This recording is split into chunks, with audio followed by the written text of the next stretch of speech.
What if the show that made you laugh for years was hiding secrets that would leave you speechless? The Golden Girls may have seemed like the perfect blend of humor, heart, and friendship, but behind the scenes, producers kept a few things tightly under wraps. From cast shakeups that almost happened to shocking decisions made off-camera and personal stories that never made it to air, there's a lot fans were never told. The truth behind one of TV's most iconic shows might just surprise you. The main actresses on The Golden Girls weren't exactly strangers when they started working together. They had crossed paths on other TV shows before. Bea Arthur and Rue McClanahan had already spent time together on the hit show Maude, where they had gotten to know each other's acting styles really well.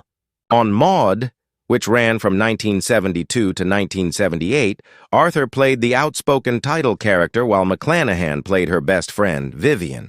Working together for 6 full seasons gave them plenty of time to develop a comfortable working relationship and master each other's comedic timing.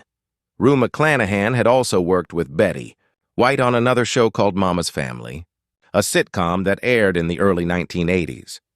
White played Ellen Harper Jackson, while McClanahan took on the role of Aunt Fran. Though they didn't share much screen time, the experience gave them another chance to build professional chemistry. So when all 3 women came together for The Golden Girls. In 1985, it wasn't a group of strangers trying to figure things out. It was more like a reunion of old friends. Their history likely contributed to the natural and easy chemistry that audiences instantly connected with. It was like picking up right where they left off, and that familiarity made their interactions on-screen feel authentic from day one. Before Bea Arthur became famous as the tall, sarcastic Dorothy, and even before her lead role on Maude, she had a completely different career that might come as a surprise. During World War II, Arthur volunteered to join the United States Marine Corps. She was one of the first members of the Women's Reserve, which was a big deal at the time. But she wasn't just doing clerical work. She served as both a typist and a truck driver. Imagine Dorothy Zbornak behind the wheel of a military truck. It's a wild image, but it speaks to Arthur's strength and independence, qualities she later brought to her most iconic roles. Betty White revealed an emotional detail about her co-star Estelle Getty in her book, If You Ask Me. According to White, Getty had an intense fear of death, so much so that it influenced how the show was written. She was deeply uncomfortable with scenes involving funerals or death-related jokes, and the writers had to be mindful of this. It's especially ironic considering her character, Sophia, was a feisty, fearless grandmother who always had something bold to say. But behind the scenes, Getty's fear was very real, and the production team made sure to respect her boundaries. It's a reminder that even the strongest characters can have very human fears. One of the most surprising facts about The Golden Girls is that Estelle Getty, who played Sophia, was actually younger than Bea Arthur, who played her daughter Dorothy. In reality, Getty was a full year younger, though no one watching would have guessed it. That's thanks to both her exceptional acting and the incredible work of the show's makeup team. Getty was in her early 60s when the show began, but she needed to look like she was in her 80s. To make that transformation happen, she spent hours in the makeup chair before each taping. The makeup artist aged her skin, added wrinkles, and topped it all off with that unforgettable gray wig. It was a meticulous and time-consuming process, but the result was so convincing that audiences completely believed she was decades older than her actual age. Supposedly, Estelle Getty got a facelift between the first and second seasons of The Golden Girls. This meant the makeup department had to put in even more effort to age her appearance convincingly. Since her face now looked fresher and more youthful, the team had to spend extra time applying prosthetics and makeup to keep her looking like the older Sophia character fans had come to love. In certain flashback episodes where Getty appeared without all the heavy aging makeup and without her signature wig, viewers were able to see what she actually looked like, and it was a dramatic difference. She appeared much younger and more vibrant, a far cry from the elderly Sophia with her wisecracks and wrinkled face. Interestingly, Sophia wasn't even supposed to be a main character. When the show's creators were developing The Golden Girls, Their original idea was to have Sophia appear only occasionally as a recurring guest star. The plan was for her to show up now and then as Dorothy's quick-witted mother, share a few sarcastic lines or nuggets of wisdom, and then exit until the next time. But that all changed once the pilot episode aired. Audience test screenings showed that people absolutely loved Sophia. Her sharp tongue and hilarious delivery made her a standout, and the producers quickly realized they had something special. According to Screen Rant, Sophia tested so well with viewers that she was instantly promoted to a series regular. That last-minute decision ended up being one of the best they ever made. It's hard to even imagine the show without her one-liners and that ever-present purse filled with surprises. Betty White almost played a completely different role on the show. During a special event at the Paley Center in 2006, she revealed that she was originally cast to play Blanche Devereaux, the flirtatious Southern belle known for her romantic escapades. Meanwhile, Rue McClanahan was set to play Rose Nyland, the sweet and naive woman from St. Olaf. It's hard to picture now, but at one point, Betty White would have been the one strutting around in silk robes and sharing steamy stories, while Rue would have been the one telling long-winded tales about life in a quirky small town in Minnesota. Fortunately, the producers had a change of heart and switched their roles. The result was television magic. Both actresses ended up in the parts they were born to play, and fans got the perfect versions of Blanche and Rose. Even though Sophia came across as fearless and full of confidence, Estelle Getty, the woman behind the character, was quite the opposite in real life. She suffered from severe stage fright, something that made filming days incredibly stressful for her. Rue McClanahan spoke about this in an interview with the archive of the Academy of Television Arts and Sciences, revealing that Getty would get extremely nervous before tapings. Despite her anxiety, she managed to deliver hilarious performances episode after episode.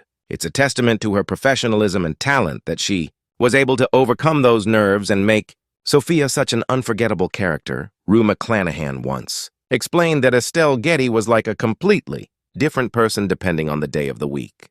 During rehearsals and prep days, Getty was relaxed, funny, and easy to be around. But once it came time to perform in front of the live studio audience, everything changed.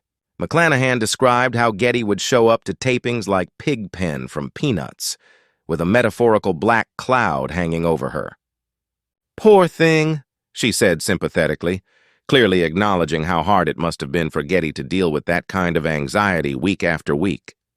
Despite her intense stage fright, Getty always pushed through and gave some of the most memorable performances on the show. Her professionalism and commitment to the role never wavered, even when the nerves hit hard. Before B. Arthur was cast as Dorothy's Bornak, the role almost went to another legendary performer, Elaine Stritch. Known for her award-winning work on Broadway and TV, Stritch auditioned for the part but later admitted that she completely blew it. She didn't mince words when describing her failed audition, calling it a huge missed opportunity. "It was a damn good script," she said, fully recognizing the potential of the Golden Girls. She even humorously described what she lost out on: a multi-million zillion-dollar international syndicated, residual-grabbing Babaroni Smasheroni television situation comedy. She clearly knew just how big of a deal the show would become and how much money those syndication checks could have brought in. While Stritch was undoubtedly talented, it's hard to imagine anyone other than B. Arthur playing the no-nonsense deadpan Dorothy. Some roles are just meant to be. Rue McClanahan, who played Blanche Devereaux, had one of the most glamorous wardrobes on television. With silky robes, satin nightgowns, bold prints, and those iconic 1980s shoulder pads, Blanche's style was a huge part of her character's confident and flirtatious persona. McClanahan loved the wardrobe so much that she made sure she could take it home. She had a clause written into her contract that gave her ownership of all Blanche's clothes once filming was done. Every outfit she wore became part of her personal collection. In fact, she accumulated so many clothes over the years that she had to convert an entire kitchen in her New York City apartment into a walk-in closet just to store it all. Most people get coffee perks at work. McClanahan got a designer wardrobe. The cast of The Golden Girls didn't just win over audiences in America, they became international icons.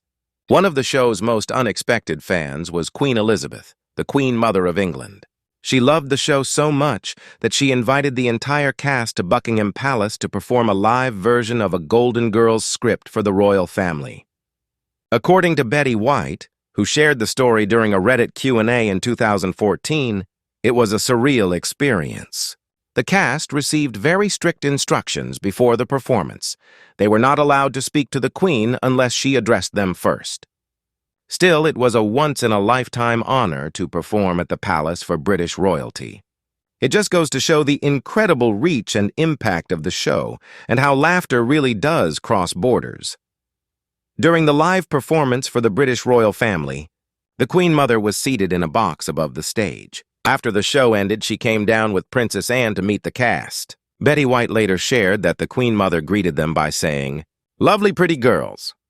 In true Betty fashion, she quipped back, "Not bad bodies," rather than being shocked. The Queen Mother laughed and replied, "Oh no, not bad bodies." It was a charming and unexpected moment that perfectly captured the warm spirit of the show and how the Golden Girls managed to cross cultural lines, even impressing royalty. One of Dorothy's most iconic style elements was her collection of big, bold earrings. They became a signature part of her look and reflected her strong, no-nonsense personality.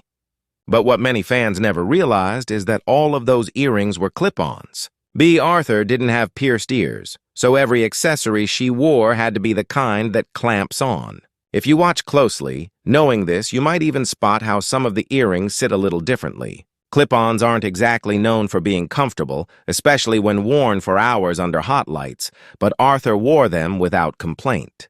It's a small detail, but it speaks volumes about her professionalism and the attention to character styling on the show. In the original pilot episode of The Golden Girls, there was actually a fifth character living in the house, something most fans don't remember. His name was Coco, a gay butler played by Charles Levin. Coco was introduced as part of the household staff, helping the ladies and sharing scenes with them. However, when the show was officially picked up, the producers decided to remove his character entirely. The reason was simple. They didn't want to take focus away from the main four women and their unique chemistry. They felt that the heart of the show was in the bond between Blanche, Rose, Dorothy, and Sophia. Adding a fifth regular character might have disrupted that dynamic. While it would have been interesting to see how Coco's character developed, it's hard to argue with the decision. What we got instead was a perfectly balanced cast whose chemistry carried the show into TV. History, Betty White and Rue McClanahan weren't just acting like best friends on The Golden Girls. They were actually close in real life, too. That real-life connection helped bring a natural warmth and chemistry to their scenes together. McClanahan once shared that the two of them were both huge fans of word games and would play together every day while working on set. Whether they were in the makeup chair, waiting between takes, or just relaxing during breaks, they always had a game going. It's such a sweet image, two iconic actresses finding joy in simple things, like passing the time with a game of words. That genuine affection likely made their on-screen friendship between Rose and Blanche feel all the more real. When they shared tender or funny moments on the show, viewers could feel that connection, and that's because it existed off-camera. 2. Estelle Getty, who played the fiery and hilarious Sophia Petrillo, may have delivered some of the show's sharpest jokes. But she had clear boundaries when it came to comedy. In real life, she was thoughtful about the types of humor she was willing to participate in.